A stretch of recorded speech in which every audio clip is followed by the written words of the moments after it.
Sure. Hey guys, I'm Nathan. I am with TCI. I've taught in Texas for over 10 years, but I've been with TCI for quite a while now. And I'm on our content division. So I help with the curriculum writing and help with work with our science teachers who develop everything. So if you have feedback, definitely throw it in the Q&A or throw it in the chat, and I'll try to help with answering questions. And then I'll also just track it for our own future edits and future improvements. So glad to have y'all here. Excellent, Nathan. Thank you. And Nathan's the guy. So you're sitting with the top. He's the one I literally email every day about something in there, and he responds well. So I appreciate that. So my name's Brian Ladd, and I taught for 30 years. I taught at all three levels, elementary, middle, and high school. And I taught a little bit of middle school science and social studies for the rest. I'm a national science trainer, and I'm really excited to work with you today in there. I have the first question about, what are we looking at? Where are we at as far as it? So tried once or twice, that's good. Heard of them, but a little nervous. Again, as I said earlier, that was me until I actually tried it and then found out that, oh, these are really cool. I can't wait to interact with the folks who have tried them with each unit. And then we have somebody who's never heard of them. So a good first experience here. Nathan's going to monitor the chat for me. And if there's any questions, he'll ask. If you have a specific question for Nathan, oops, if there's a specific question you might want him to answer, something about your district or something in there, let him know under the Q&A and he can answer that directly, or he can tell you where to go to get that info. But if it's a general question or comment, put it in the chat and we'll make sure we address that, and Nathan will monitor that for us. I live in the San Francisco Bay Area, where I said earlier, it's a little bit cooler right now, which is awesome. Take it any day. So traditional assessments are always a challenge. Traditional assessments are, it's like, hey, you know what? I'm testing my students and they're not really showing me what they know. I know they know more than that. So what are some of your frustrations with traditional assessments? Give me a word or two in there. If you hit next on your Mentimeter, it'll take you to the next part there.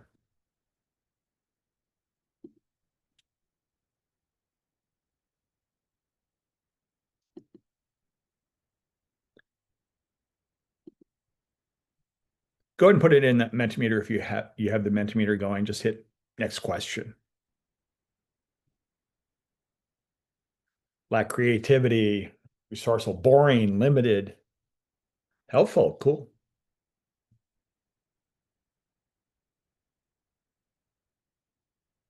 One-dimensional, time-consuming.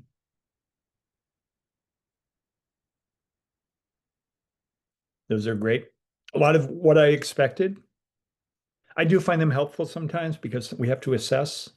Unfortunately, a lot of our state assessments are just that, but with the NGSS style testing, it's a little bit different there. So I appreciate that input in there as we go through. And that's one of the concerns that we always have. As I said earlier, my students often knew more than they were able to give on a multiple choice exam or an objective exam. And then I had students that are great at objective exams, but really didn't understand the materials in there. So what we'll be covering today is what are performance assessments? How do we implement them in your classroom? And then I'm going to go over three types of performance assessments, one from each grade level as we walk through, or each discipline as we walk through there.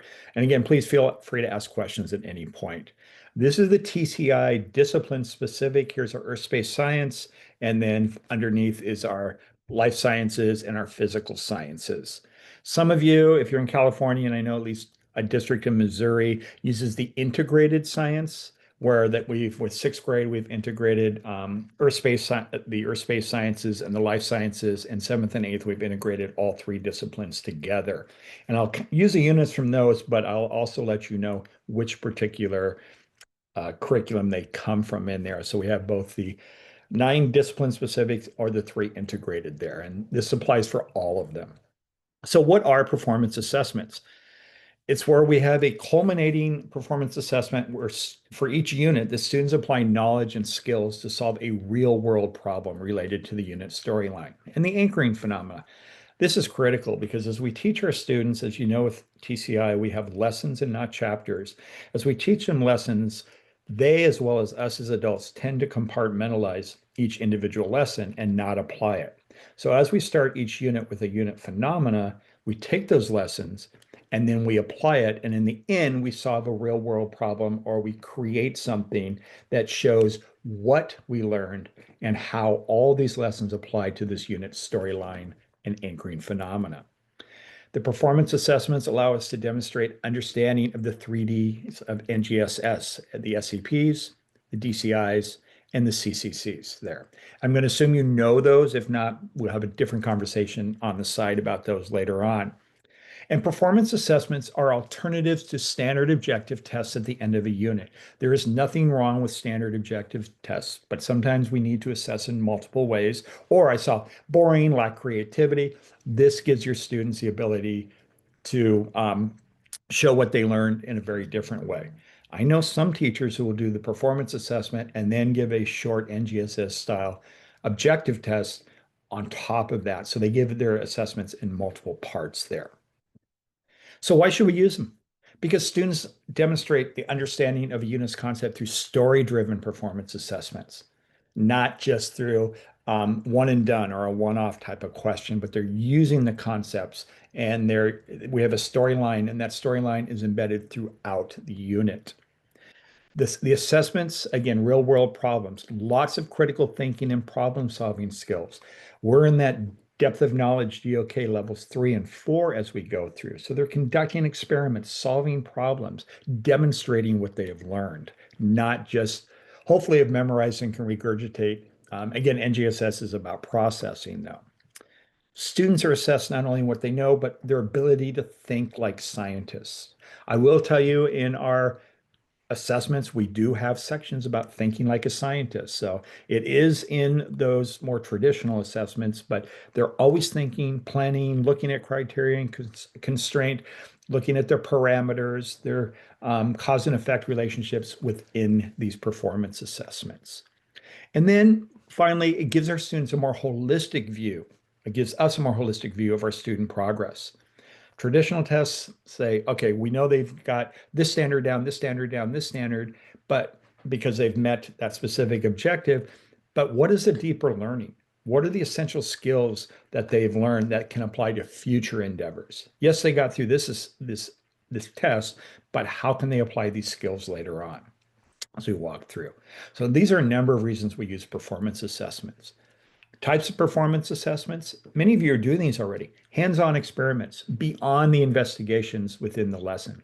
Group projects, presentations, developing models. We develop models and then we refine those models. We look at those models over and over. They could be creating videos, writing brochures, written proposals, and I'll talk about some of these, modeling, and a lot more as they go through. And at TCI, we try to create a different type of performance assessment for each unit so that they aren't redundant for our students. Our students cannot always pick, oh, we're going to do that again. No, it's something different, something engaging for our students. We always, in an NGSS unit, we always start with our anchoring phenomena, and then each investigation has its own phenomena, which we use the 3D, the assessments, engineering challenges built in, and then we conclude that unit with the performance assessment itself as we go through. By the way, you always want to introduce this performance assessment at the beginning so that the students know what they're working towards. That way you're not just, well, here's what we're going to do at the end. So they actually know what the storyline is, and they know that each lesson is going to help them in the end to be successful at that performance assessment and be creative and think critically. So we're going to look at 3 different types of performance assessments. I'm going to go live in just a second. With the 6th grade integrated, or it's also cells and genetics, unit 1, we're going to look at planning a trait trek to Madagascar. And then 7th grade, and again, 7th and 8th, I'll just kind of highlight. 6th grade, I'll go into more depth. We're going to look at unit 9, the integrated, or Planet Earth unit 4, planning bridges to withstand natural hazards. And people are going to actually make proposals there. And then the 8th grade, we're going to look at it's either integrated unit 4 or the waves in unit 4, designing an art piece. One of my favorite hands-on experiments with the students. By the way, not all performance assessments use materials from the kits. The first two I show you won't, but the other one will use materials from the kids. It varies. It will change it, and everything's kind of unique. Some of it's writing, some of it's investigation, some of it's observation. So it'll change from place to place. Any questions? That was a brief overview. Let's get our hands dirty and get in there. Any questions? Okay. So I opened up a sixth grade. And I'm looking at the sixth grade. And again, I'm an integrated. If you happen to be, if you're not, it doesn't matter which program you're in. So that's perfectly fine. So I'm going to go to the unit overview. Before I do that, two things I want to show you. You may have seen it or not seen it, but under the question mark, there's feedback. Again, you're lucky you can give Nathan direct feedback, but feedback for TCI about anything that you might want to suggest, give us any ideas, or you find something that needs to be fixed. Please give us feedback. We do listen. In addition, there's a present here. If it's a red dot, hey, the new translation tool is available for our students. And that just came live on Tuesday, and teachers are all excited about that. I will show you that really quickly at some point here as we go through. But I'm on the home page, and I'm going to go to the unit overview. Because we're doing a unit performance assessment, this is where our focus is going to be. So I'm in Unit 4, and these are all the lessons within Unit 4. There happens to be 3 here: traits for survival, traits for reproduction, and then there's an engineering challenge, which I really enjoyed this engineering challenge. It was a first performance assessment I did. It's like, okay, this is really cool, and it really gets my kids thinking. So we have our performance expectations. There's a storyline. The island of Madagascar has plants and animals that exist nowhere else on this planet. They're going to plan an eco tour, highlighting how the unique physical and behavioral traits of these organisms have helped have helped them survive. So this anchoring phenomena for the unit is organisms have unique physical and behavioral traits that help them survive. And here's all our NGSS performance expectations. We start every unit with a video, and this video ties directly to that performance assessment. So I'm going to go ahead and play this.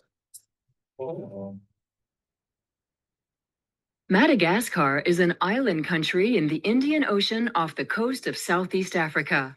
Let's find out what makes it such an amazing place. Although Madagascar was once part of the African mainland, tens of millions of years ago, Madagascar broke off. This isolation allowed a unique diversity of plants and animals to flourish. In fact, 90% of the island's national wildlife is found nowhere else on Earth.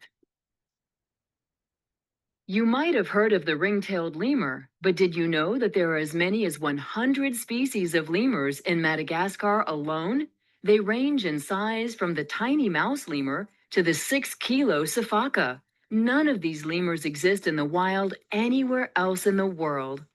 Amazing plants and animals populate the islands, such as this lowland streaked tenrec, whose barbed quills protect against attackers. Or this blue-legged chameleon who rests on a branch in the rainforest. The unique traits of these organisms allow them to survive in Madagascar's diverse environments. Madagascar has mountains, rivers, lakes, lowlands, highlands, and even the Indian Ocean surrounding it. In the center of the island are the highlands, where most of the Malagasy people live and where the nation's largest city and capital, Antananarivo, is located. Forests once covered this now urbanized area.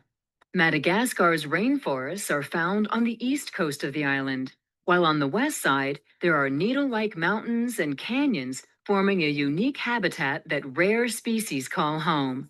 My name is Dr. Nurina. I am an ecologist and guide. I've been hired by the government to help increase ecotourism in Madagascar. We need your help to plan vacation tours to Madagascar for foreign visitors. We want each tour to take tourists to 4 places where they can see a variety of plants and animals with unusual traits that helped them survive and reproduce in their unique environments. I will lead the tours that you plan. Proceeds from these trips will fund our efforts to help the plants and animals survive, such as our ongoing research of the giant land snail found in our tropical rainforests. So, for now, thanks for helping us preserve what makes our island nation so special. I think videos are extremely well done. It really gives your students an idea of what is going to happen as we walk through. Again, these are the planning. By the way, I showed the closed caption. I like to show that so the students are actually can read it sometimes too. And we do authentic closed caption, not computer generated.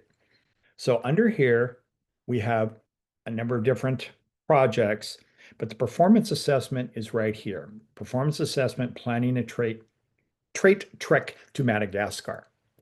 I can also find that under projects for the units. So if I click on projects, it just kind of divides it and makes it a little bit smaller for me. So I making sense of the anchoring phenomena, my interdisciplinary connections, but I'm going to focus on, and you notice it's 90 minutes, which is probably if you're on a normal middle school, 45 to 50-minute period or even blocks, you could do this in 2 periods or a block if you have it. Performance assessment, planning a trait trek to Madagascar. First of all, when I open this on the side, you'll see materials. And these are the materials that I would need. So I just need glue, paper, pencils, and scissors right there. Anything I wanted to print out, if it says handout, you would need to print that out there. So if I'm going to look at a handout map of Madagascar, I could print this out for my students to have there. And the same here if I want to pass it out. So the interactive student notebook also has a performance assessment in it. So they would have access to that. And if I need it in Spanish, it's there too. So this is a slideshow. I'm going to show this full screen as I would show my students. And this is a performance assessment. I would introduce this first and then come back to it again. So Madagascar is a home to many amazing plants and animals that are found nowhere else in the world. The video talked about this. I'm not going to read it all. For this unit's performance assessment, they're going to plan a trait trek. And they're going to create a brochure that will explain how each organism's unique traits help it survive and produce. The performance assessment requirement, they're going to create a brochure, and there's going to be 4 tour stops, a description of each organism and their environment, like the baobab tree here, and an explanation of why the physical or behavioral trait affects the chances the organism will survive. And then they'll have a map showing the tour. So here's an example. And by the way, if I click on this, I can blow it up and I can make it larger if I wanted to and drag it around. I have that ability. Then we tell our students, here are the directions. They're going to design a trait trek. And first they need to plan it. They're going to choose 4 organisms to feature from Madagascar. Again, they have looked at many of these through the lessons, the 3 lessons that led up to it. Then plan a route that will take to visit each stop on the tour. They will describe the traits, build the brochure, and then sign up for tours. Again, this is the same information that was here, but it's a step-by-step and laid out a lot better there. And then they'll follow the steps in their notes, in their interactive student notebook, or online if you're doing that, to complete the performance assessment. So with the group, this is kind of basically what this is like a graphic organizer for them. If you assign this online, don't worry, the orange box, the answers will not show up for your students there. And then here's the planning component of that. Then they would explain, and then they would map. You could have them do it online or in their science notebooks or in their interactive student notebooks, whichever you choose as you go through. We always provide a rubric. It's a 2-point rubric for the performance assessments.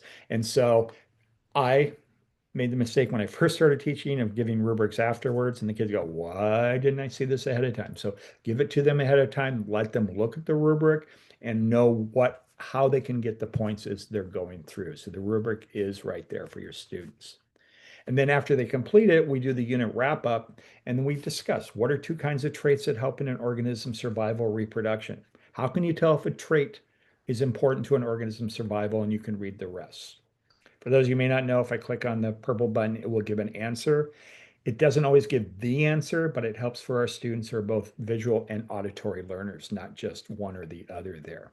And you don't have to open this up, but it's always helpful just for your students. And that is the performance assessment. Yes, I went through that quick, but it's going to take about 2 of your class periods, if you're on a normal schedule, maybe a little bit longer for them to go because you need to introduce it. You've already pre-introduced it at the beginning of the unit, and then you come back to it as you go through. Can anybody in the chat tell me how this might be more useful to them in assessing their students than the traditional type of assessment?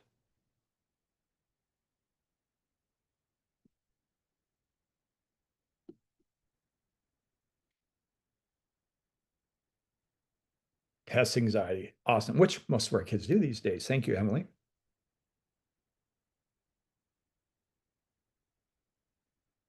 What might you get out of this that you're not necessarily getting out of the traditional objective test? More analysis and application. I love that, Dana. Greater depth of understanding. Yes. Diverse learners demonstrate success in various ways. I love that. Individual learning results. They're actively focused and able to think deeper on topics. These are fantastic. Thank you. I appreciate that. And again, that's what we have to think of. I know a lot of people want the traditional, and ideally states, I know California tried a long, long time ago before any of you were born. They tried to have people come in and observe classrooms for state testing. Didn't work. It's really hard. But for us as individual teachers to see this application, the discovery, the inquiry going on throughout the whole process is fantastic in there. Any questions about the 6th grade performance assessment before I highlight the 7th grade, one of the 7th grade ones there? Okay, I'm going to show you 7th grade I was talking about, Earth's natural hazards. And again, there's a video. I'm going to play like 30 seconds of it. Natural hazards such as flooding, earthquakes, mass wasting, and volcanic eruptions may pose threats to your community. Some of these hazards can be predicted by precursor events that signal the likelihood of these phenomena. Other events occur with little or no warning. Records of past events can be used with maps to forecast the risk of future hazards. The effects of these hazards can be made. As a civil engineer, you will review data to forecast any natural hazards and recommend design criteria for 3 different bridges. Okay, so that is the video with the anchoring phenomena, bridges in some places, risk damage or destruction from multiple natural hazards occurred in flooding, mass wasting, earthquakes, and even volcanic activity. So as the storyline, as you saw at the end of the video, there's civil engineer. You must decide how 3 bridges will be built in the area. In Placerville, California, which if you're not familiar with California, that is our Sierra foothills up there with lots of canyons and gorges in there. So as we walk through, again, I can click on performance assessment here, but I'm going to go to unit projects. There's lots of ways to get to the same place in the TCI platform. You can figure out anything that works for you. And then again, I'm going to open the performance assessment. This says about an hour, which for me is probably 2 of my periods. My materials I'll need. There's handouts on bridge sites. Another handout. There's 3 different handouts here. The interactive student notebook is there. So I'm going to blow this up. And this performance assessment, we've learned that bridges have different levels of importance depending on where they are and what they face. The civil engineering firm Bridgeworks, so they're going to be part of this firm, is looking for proposals for bridge designs. So they get to actually analyze different proposals. You'll be analyzing data to determine the level of importance and natural hazards that might affect 3 different bridges in Placerville. In the performance assessment, you will recommend what kind of bridge should be designed at each site. And so here are the 3 sites. Here's a map. Again, I can blow this up and I can focus and I can go, let's go to site 2. And so you can kind of take a look at the topography, et cetera there. And your recommendation should include the natural hazards at each site, the summary of choices, the bridge designs, and the reason you selected it. And again, we're going to give them handouts that we'll talk about. I'll blow up one of the handouts. First thing, we assign roles. Every time we do group work, we assign roles so that all of our students are participating. Nobody's excluded. I know Nathan, if I was to join his group, he would just say, nobody do any work. I'm going to do all the work. I want to get the grade. Brian would join the group because he knows that group will do all the work and he'll still get the grade. But with TCI, we assign specific roles that students need to participate. Then we review the bridge sites. These are handouts. Some teachers will just post them. Here are the sites. You can print them off if you want. You can print them off and put them in sheet protectors so you have them from year to year. Again, if it says handout, that is something that you would need to print off. Oops, lost my full screen. Sorry. And then any natural hazards. What are the natural hazards for Placerville? And so here's data. So they're analyzing data. Right now, you're seeing they're doing the DCI and the SEP as we're walking through this. Lots of criteria. Sorry, I keep shutting that down. And then bridge types. And then they're going to present their design criteria. And then they would submit a proposal. So these are the 6 steps that they're looking through. I would argue some of these are going to take 15 to 20 minutes. Some of them could be a little bit shorter there. And then they're going to follow the steps in their interactive student notebook, or again, online. You're going to have a group spokesperson. It just discusses who's doing, the map analyst, the hazard scientist, and then you write down who those people are, and then they're going to review the different bridge sites. So we're asking them to take notes here as they go through. And then what are the natural hazards? So they're summarizing that information, and then they will choose the bridge design for each site. And again, this is all in their notebooks. If you don't have them at the ISNs, you can print this off, or they can do it online. And you walk through each one of those as you go through. And then they assess. As I said before, we hand out rubrics ahead of time, and then you also let them look at the rubrics and did they meet that. Wrap up. How are bridge sites 1 and 2 different from bridge site 3? The stream flow data, looking at data, we ask our students to go back and review. Ultimately, we've taken the different lessons from this unit. We're applying the knowledge for these lessons, and we're asking our students to create something, to analyze. They're doing proposals. They actually get to act like companies, management, and analyze what type of proposals that have been brought forward. So we just added the interactive map, I believe, for us this year. This plan is added. Oh, nice, Nathan. Just added something in there. So again, this is all the information for it. I've just kind of gone over that, highlighted this, but you're seeing it, it's very different. The last one, it's a trek. It was creating a brochure. This particular one, they're reviewing bridge sites, reviewing different proposals. You'll also see there's a lot of ELA skills in both of those first 2 as you go through. So those can be incorporated. Any questions on this particular 7th grade, or some of you are doing the Planet Earth in the 6th grade? All right. I'm going to move to the 8th grade. And this is both, most of you are doing waves in the 8th grade. Some of them aren't, but most of you are doing waves or the 8th grade integrated, either one of them. Again, the same area.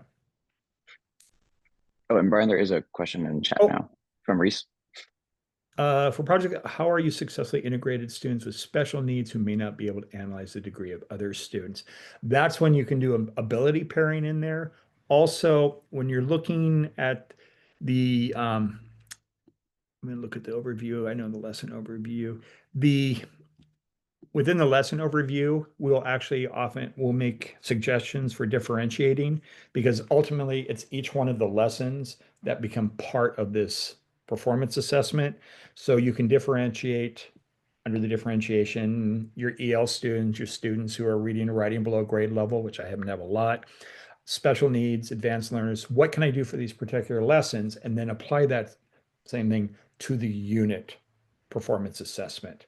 And a lot of it for me was accommodating, making changes on that, or multiple ability pairing, or some of those students, a lot of those students with special needs, like in my inclusion classes, I would have those students paired up with other specific students, or make them the second writer or the second handout person as a sidekick. Does that help, Reese?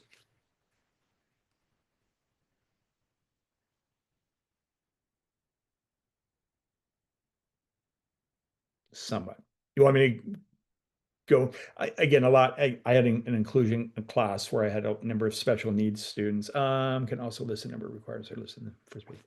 Excellent. STEMs work really well. Nathan, do you know if we are going to provide differentiation for, like we have with some of the elementary? In the PAs themselves, can you scroll up it? Is that what you looked earlier? Like, I don't think it has it on there. Oh, because It they're not their own lessons. Oh, yeah. Hmm.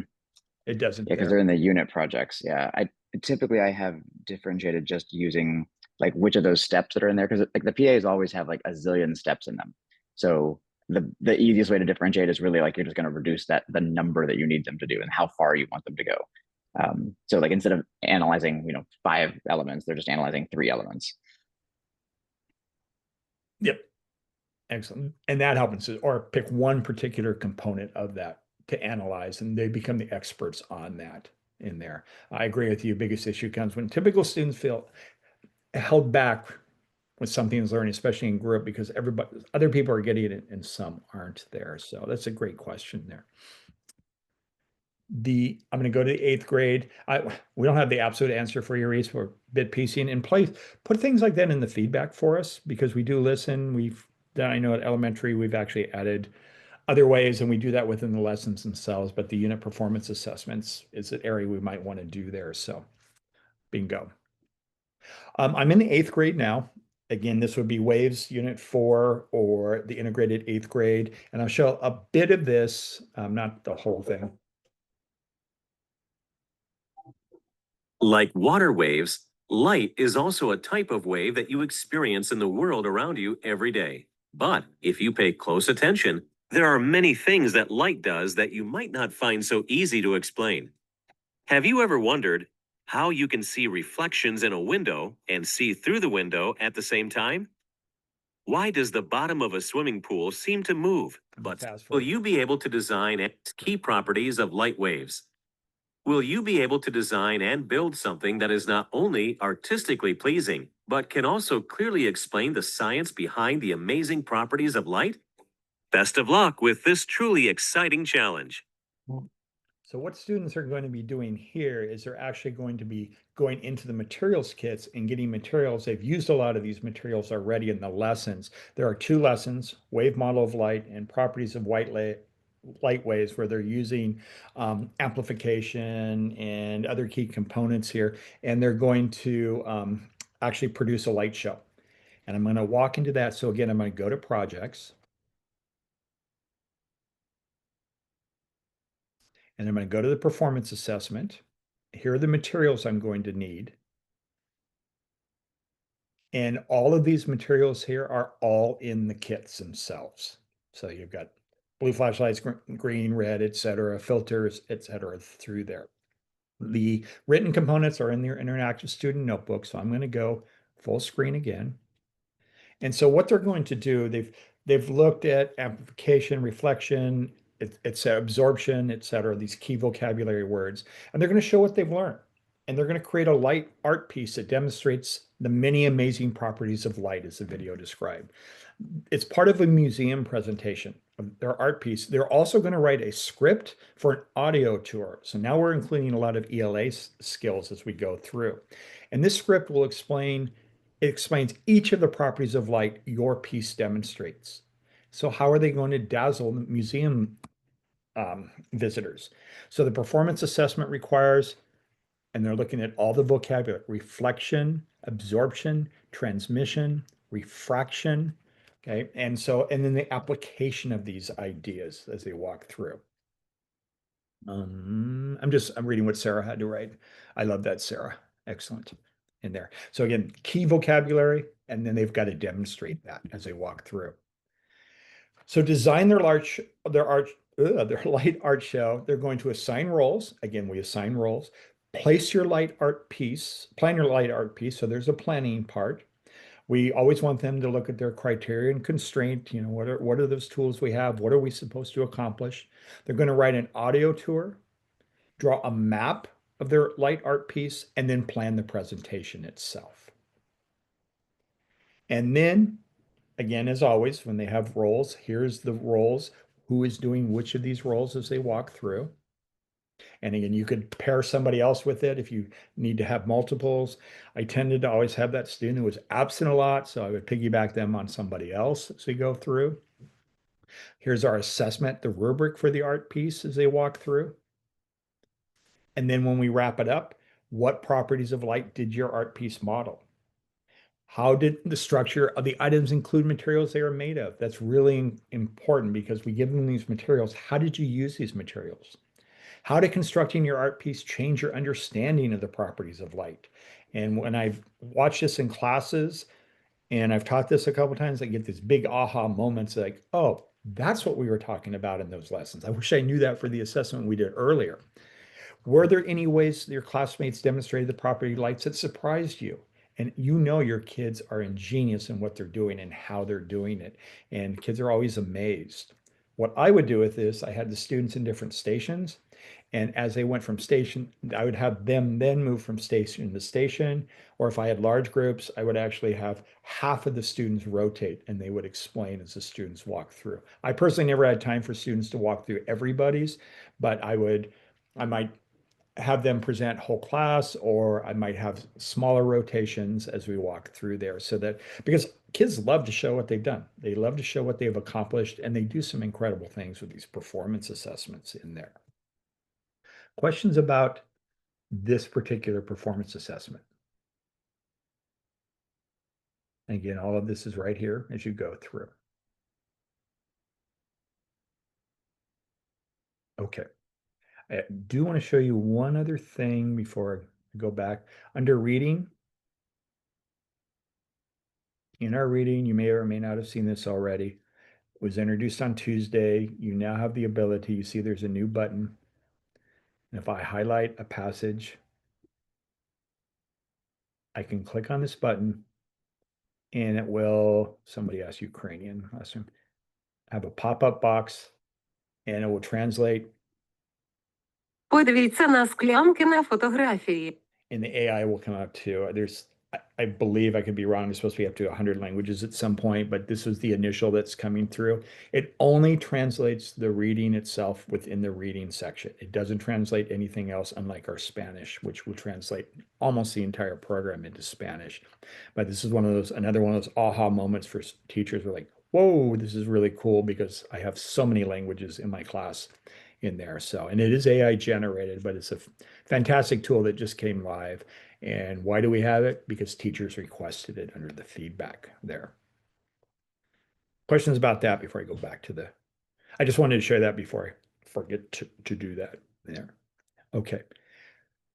So I'm going to go flip back to here to making sense of the unit anchoring phenomena, because this is where we started. And as we do this performance assessment, I actually like to do the performance assessment and then come back to this making sense of the anchoring phenomenon, because that's what we did. We did the lessons and then we did the performance assessment. And then I come back. Other teachers would rather do this and then move. It's up to you on how you do it. So the purple buttons will open up. How do we explain the many effects of light? They show the video again. And I would always show the video again before the performance assessment. And then we're talking, whoops, I'm sorry. Then we're talking about the rainbow, the sunny day. We're talking about waterfalls. We're talking about reflection in the windows. We all have seen that. Our students have experienced it. So I think it's a pretty cool set of phenomena that happen because our students can experience it. So then we ask our students, what they know, what they wonder, and then what they learn. They're connecting what they learned in each lesson to that anchoring phenomena. And this will help to explain why light is reflected. And so if you show this before the performance assessment, again, they can tie it, or you can come back and do it afterwards there. And I've had some teachers actually add a third column, have them write in their interactive student notebooks, how did the performance assessment help me to connect to the anchoring phenomena, and how did it explain that anchoring phenomena as they go through there? These are optional, but I really, really think that they enhance your students' learning. And as many of you said in the chat, this shows me what my students have truly learned. They're thinking, they're inquiring, they're not just regurgitating information as they go through. Do we have any questions before I go back to the slides in our last couple minutes as far as being live?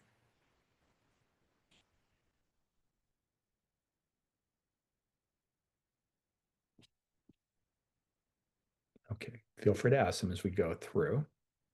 So we have about 6 or 7 minutes. We have a few things for you. First of all, Um, Stanford, and there's a number of these, but I use these when I presented at NSTA.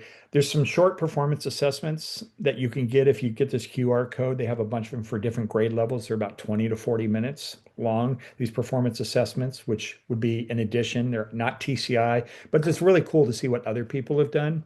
So if you're interested in that, it's something that you can take the QR and look at what they have.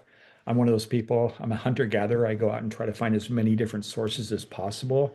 I may not have 90 minutes. Hey, what do they have that can be done in 20 minutes for me in there? We got that there for you.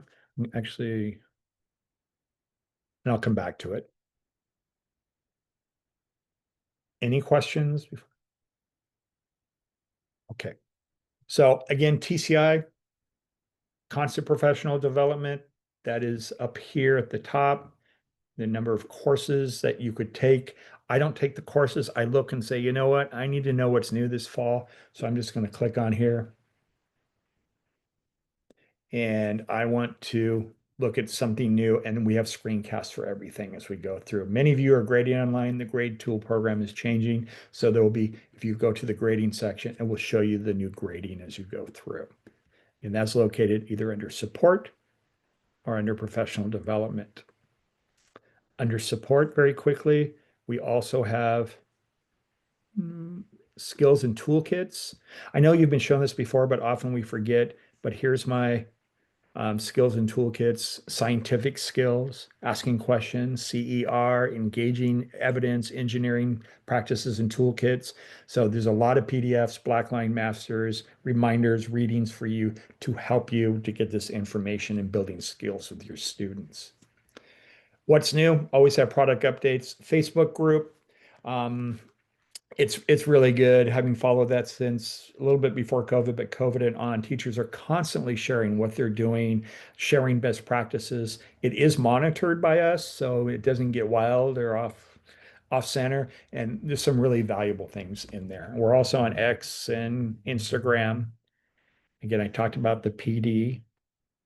And then if you wouldn't mind sharing one thing on Facebook or X or Instagram with hashtag TCI Summit 25, one thing you learned from your favorite session or sessions, and you can win a $100 gift card or a llama. I think a lot of people think the llamas are worth more than a $100 gift card, and they go fast.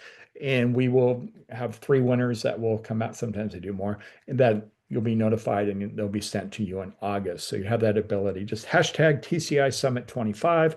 Let us know what you thought. Let us know what you learned. Hopefully you've learned a number of things today as we go through, if we've gone through here. And as you go through, you're going to get a take a survey, and you take that survey with the QR code. And I'm gonna give you the last 2 or 3 minutes to do that. You also get a certificate in attendance, and you get a little swag will be sent to you too. As you do that, are there any last questions, parting thoughts? Has anybody said, oh, I'm going to use more performance assessments, or I learned something that I can change, and I might use this more frequently, sorry.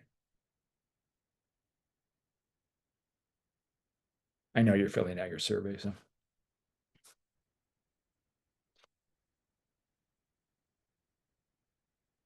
Performance assessments changed everything I was doing. It was just like, whoa. Definitely more performance assessments.